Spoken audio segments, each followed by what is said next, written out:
All right, good morning or good afternoon, whatever the case may be, and welcome from the U.S. Fish and Wildlife Service's National Conservation Training Center here in Shepherdstown, West Virginia. My name is Shana Carney, and I'd like to welcome you to today's broadcast of the Safeguarding Wildlife from Climate Change web conference series. This series is sponsored jointly with our colleagues at the National Wildlife Federation, and today's webinar will highlight an innovative riparian planting and restoration decision support tool funded by the Appalachian Landscape Conservation Cooperative that's now available to the conservation community. So with that, let's go ahead and get started. I'll go ahead and turn it over to Naomi Edelson, Director of State and Federal Partnerships at the National Wildlife Federation, who will be introducing our speaker today. Naomi? Thank you. We're very pleased to have Jessica Rhodes join us today. She is a fish and wildlife biologist for the U.S. Fish and Wildlife Service in a joint position with the Appalachian LCC and the Partners and Fish and Wildlife Services Partners for Fish and Wildlife Program. Sounds really great, joint position. She began in 2002 as a student with the Fish and Wildlife Services Pennsylvania Field Office through the Student Career Experience Program. And then she went on and got her bachelor's in Fish and Wildlife from Penn State in 2004. And then in 2005, she transferred over to the Virginia Ecological Services Field Office of Fish and Wildlife Service in the Partners for Fish and Wildlife Program. She then came to the Appalachian LCC very recently, just in December of 2014. She's finished her master's degree in Geographic Information Systems, or GIS as we call it, from Penn State, and she continues to work on her GIS skills. And we're very, very pleased to have her lead the webinar today to talk about innovative riparian planting and restoration decision support tool, which has been funded by the Appalachian Landscape Conservation Cooperative and is now going to be available for all of us in the conservation community. So Jessica, we really appreciate your time, and I look forward to learning more about the tool you've helped create. Thank you. Thank you.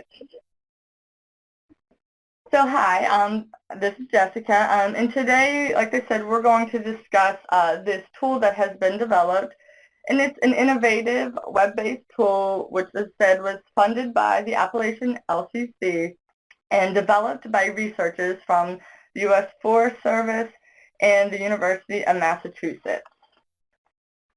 So, this is a brief overview of what we're going to talk about today. So first, I'm going to talk about why we want to anticipate climate change and what are the potential effects for some of our species. And then I'm going to give you guys a brief overview of the background information used to create the tool and a recognition of the developmental and the investigative teams and an overview of the tool and the parameters used. And then I'm going to go through a brief tutorial on actually executing the tool and give examples of how managers can incorporate the tool to strategically plan conservation actions. So this slide here shows some results from a study that was conducted by North Carolina State University, and it displays the change in average temperatures that have occurred over the last century. And these are based on straight line projections. So if temperatures keep increasing at the same rate that has been historically, this is where we expect to be by the year 2080. So these represent the number of weeks for the entire week that the temperature went over 100 degrees Fahrenheit. And you can see in the upper right-hand corner of this slide, the darker the red, the more weeks that we met this criteria. So you can see in the 1970s, there wasn't a lot of the country. You have Texas and California that had a lot of these. But by 2080, you can see the significant difference that is expected to occur based on these projections. And so the implications of this are a major concern to aquatic systems. Riparian zones are likely to face dramatic changes as a result of this increase. And as a way to anticipate and plan for climate change effects, landscape conservation cooperatives, otherwise known as LCCs, were first envisioned through an order issued by Department of Interior Secretary Salazar in 2009. And this order issued the department to establish these networks to address climate change impacts and help to craft practical landscape level strategies. And this is really important because the effects of climate change are well beyond anything we have dealt with before, so we must work jointly with our partners to ensure conservation success. As I mentioned, we expect increased temperatures as a result of climate change, and this is really a major concern in the eastern U.S. and is a very likely threat to the persistence of a lot of the cold water dependent species. And the eastern brook trout is one of these species specifically, and we consider this a sentinel species. So they serve sort of like the aquatic version of the canary in a coal mine, so we would expect to see effects on the brook trout population before other species that may inhabit similar areas. Temperature is a primary constraint on these species. So in addition to brook trout being an important sentinel species, they also serve as a valuable recreational resource. And this is important because this can be used as an incentive for private landowners to voluntarily take conservation action. And some of these conservation actions include stream bank fencing to help exclude livestock from a waterway, stream channel restoration, riparian corridor establishment, or putting their land under conservation easements. And the decline of brook trout serves as a warning about the health of local waterways and the lands which drain them. More than a century of declining brook trout populations have already led to a loss of economic revenue and recreational fishing opportunities. And even more important, there are models based on simple relationship between stream and air temperatures which predict the possible extirpation of brook trout in the southern Appalachian region. As I mentioned, brook trout are definitely vulnerable to some of the impacts of climate change. And so you can see from the assessment of brook trout populations that they have already been severely affected over the last 200 years. So only 31% of the subwatersheds that originally contained brook trout habitat still have greater than 50% of their original habitat intact. And with this map in the upper right-hand corner of the slide, you can see the areas in green are those areas that are in fact intact at this time. 35% of the subwatersheds that originally contained brook trout habitat only have less than 50% of that original habitat still intact. And then at least 28% of the subwatersheds that originally contained brook trout, the brook trout have been extirpated from those watersheds. And you can see that in the gray areas of the map. So this is a species that we're already seeing impacts associated with the temperature increases. So now I want to talk to you some about how the background information that was used and to acknowledge the team and talk about a little bit about how the tool, what the criteria are in the tool. So there are three main management responses that I wanted to talk about. These include protection, and this involves maintaining existing habitat where the species is currently located. So these would be the watersheds where the brook trout is still in at least 50% of the original habitat. There are also areas where we would reconnect habitat, and these include things such as dam removal, installation of fish passage. This would be in areas where the brook trout populations are currently reduced. And the goal in these areas would be to increase the presence of already existing populations. So reconnecting these populations and restoring habitat access creates more climate resilient populations and habitat. There are also areas where we would focus restoration efforts, and these would be in subwatersheds where brook trout populations have been extirpated. So the goal would be to create favorable habitat conditions so that brook trout would once again be able to inhabit these areas. So a combination of these three strategies will help to increase the resiliency of populations throughout their range.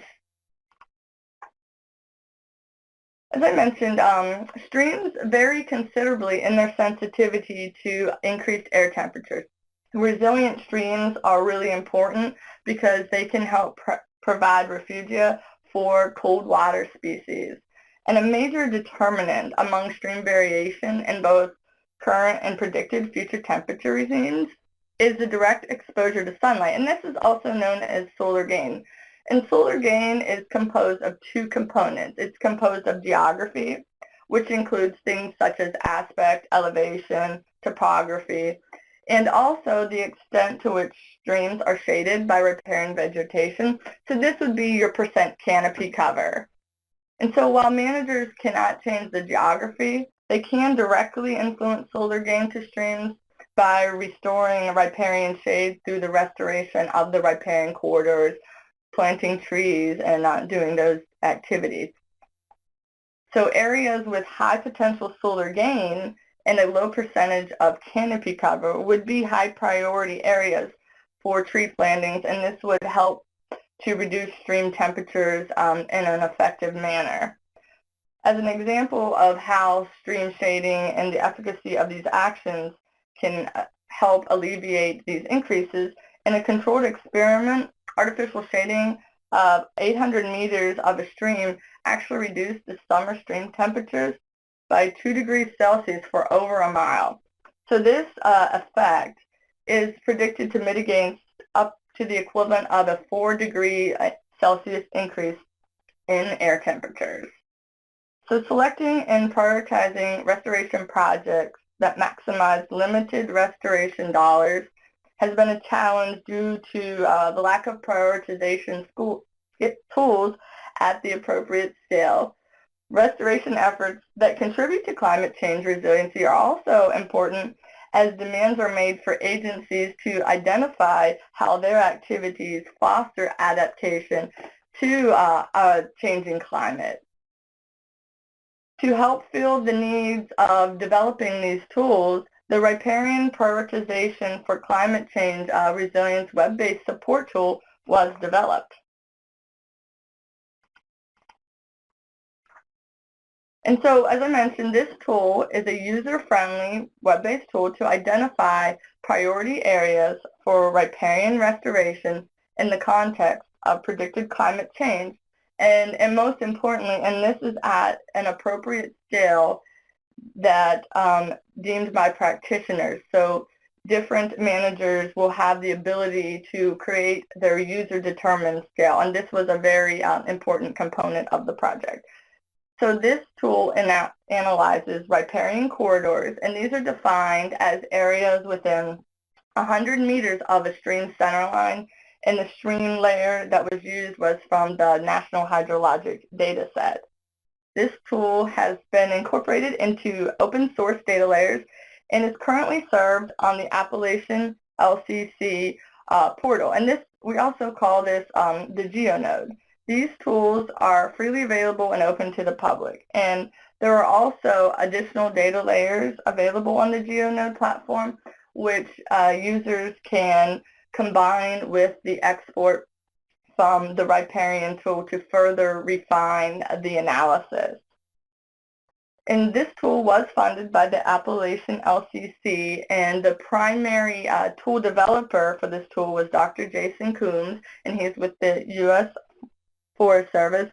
And also the primary investigators for this tool were Dr. Mark Huddy with USGS and Dr. Keith Nislow with the U.S. Forest Service.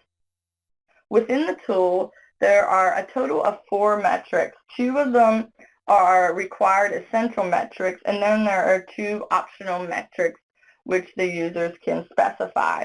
The required metrics are the percent canopy cover and the solar gain percentile. The additional metrics that users can choose to include are elevation and the percent impervious surface. So the first one I'm going to talk about is canopy cover. So this is important because it can help reduce the amount of energy absorbed by the sun, thereby buffering stream temperatures that are associated and can be in conjunction with air temperature increases. And this is the variable of solar gain that can be altered by managers. A general guideline for the percent canopy cover of established riparian buffers is about 70%. Mitigation banks can require approximately 30% in the first years, and others consider 25% a good initial level. After these, canopy cover will generally fill in to desired values as time progresses. So thinking of these parameters and what managers want to include are important when you're getting ready to run the tool. So just think about the desired levels.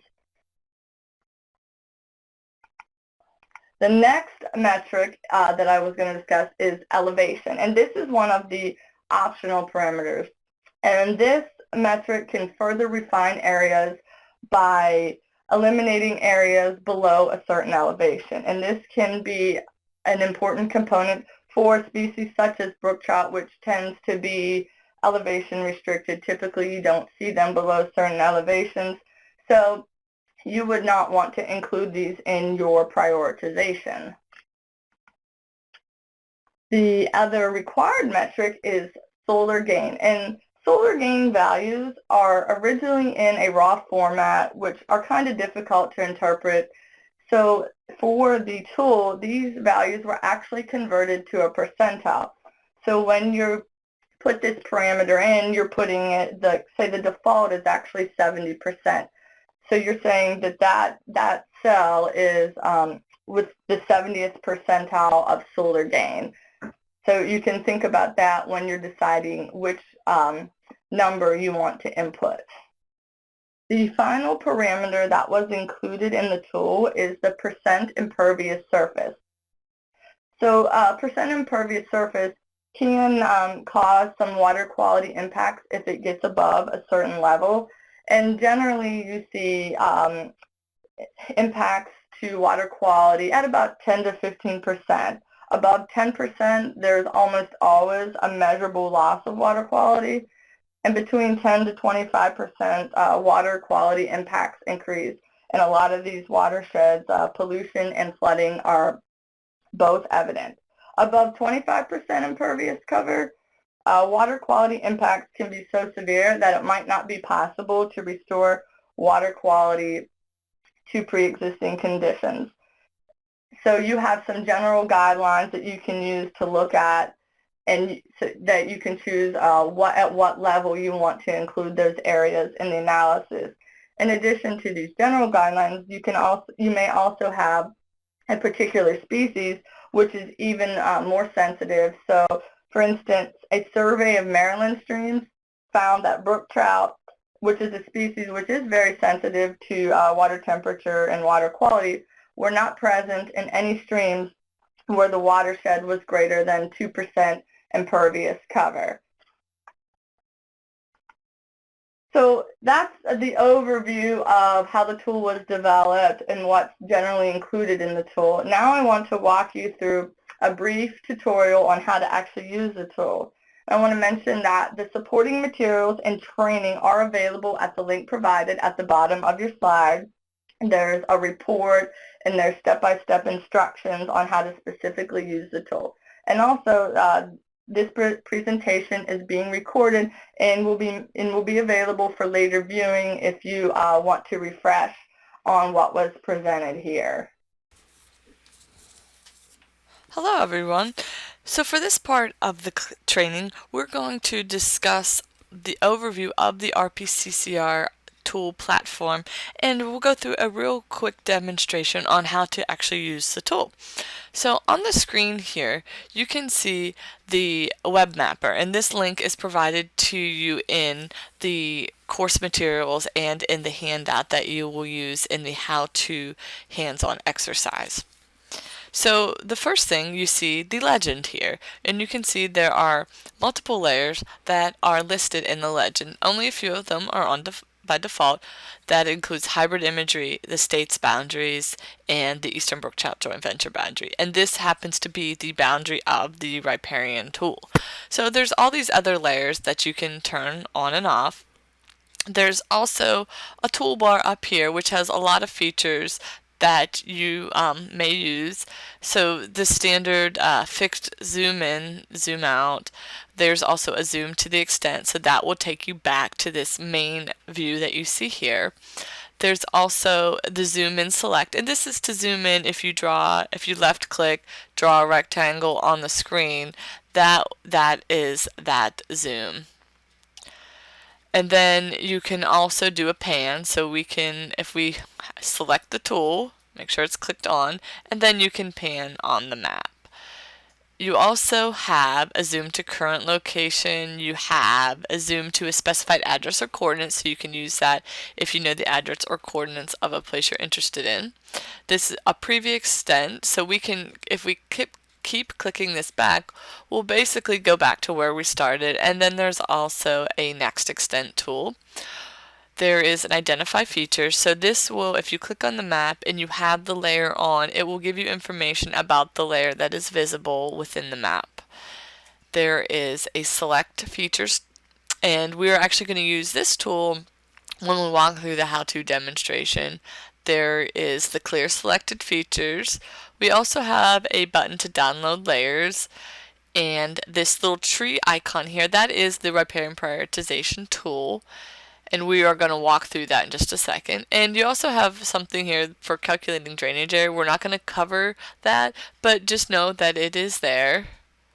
And you can, this is another download information from the Eastern Brook Trout Joint Venture layers, and you can download some documentation of the Eastern Brook Trout Joint Venture assessment. So those aren't tools that we're going to go into any further. Those are just ones that I wanted to mention that they are there. So the first thing I'm going to do is I'm actually going to use the zoom tool, and we're going to zoom into an area in Pennsylvania. So I just want to zoom in a little bit before I turn on my analysis layers. So you can see on the left there are multiple different layers that we can run the analysis on. The ones I'm going to focus on and draw your attention to are the HUC layers. So these are different order watersheds. So HUC 6 is the largest of the watersheds that you see listed, and HUC 12 is the smallest. And the larger your area, the longer it will take the analysis to run. So for this example, we're actually going to use HUC 10s to run the analysis. So we want to make sure that layer is clicked on. You can see it drew, and it drew relatively quickly. And I'll draw your attention to these green lines here, and these represent the boundaries of the HUC 10 units. The next step is we need to select one of those or more to run the analysis on.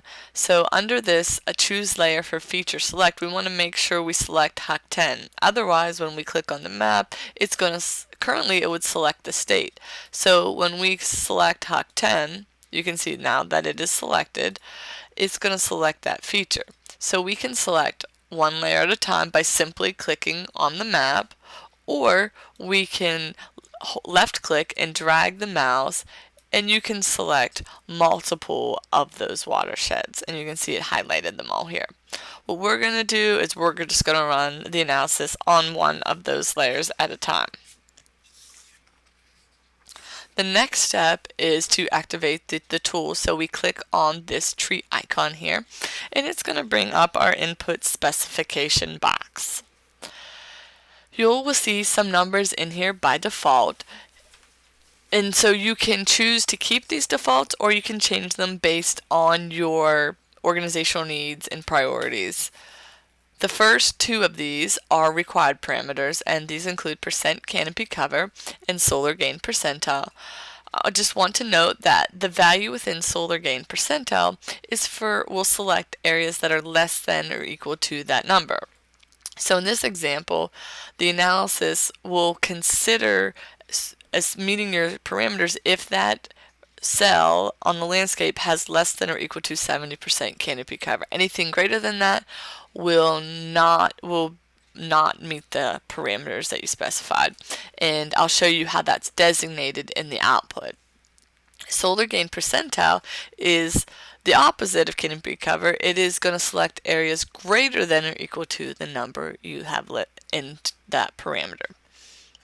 The next two parameters you have are elevation and percent impervious surface.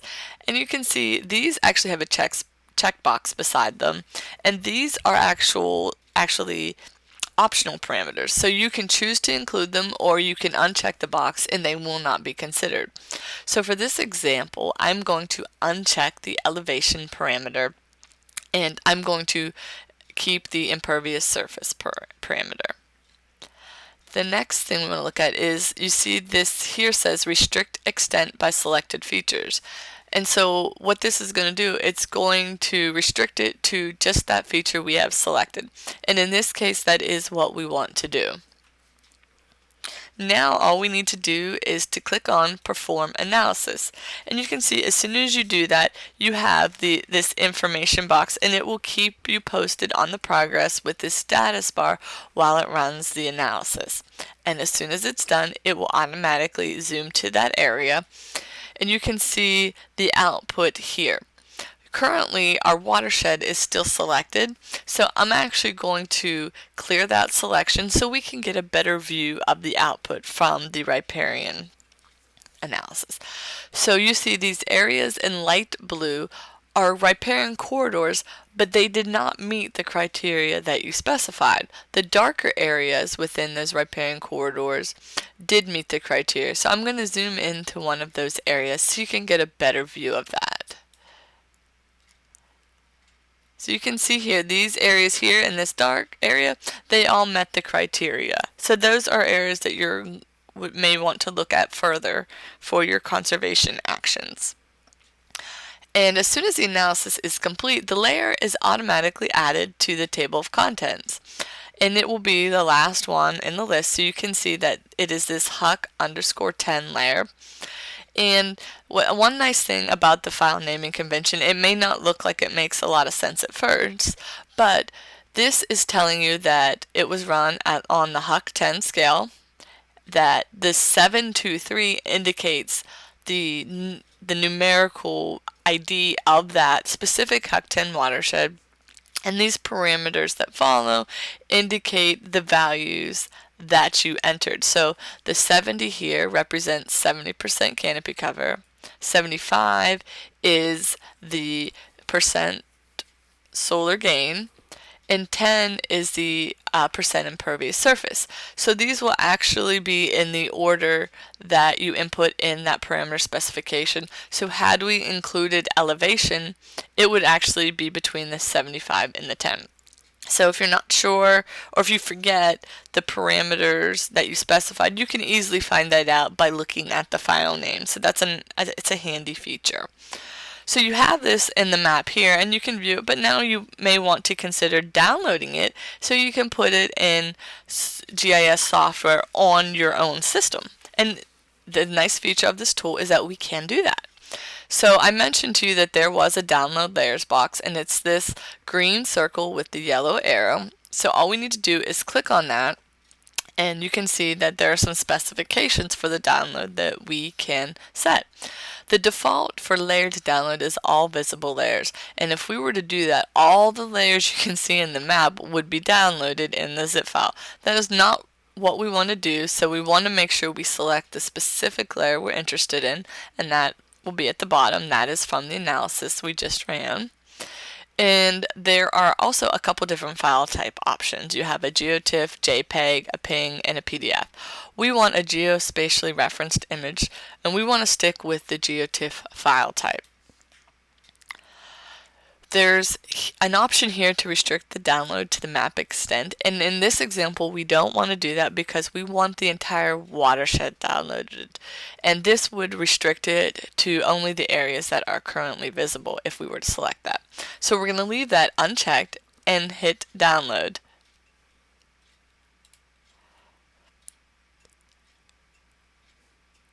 The next step is it's going to download, and in my system you can see that the downloads are here.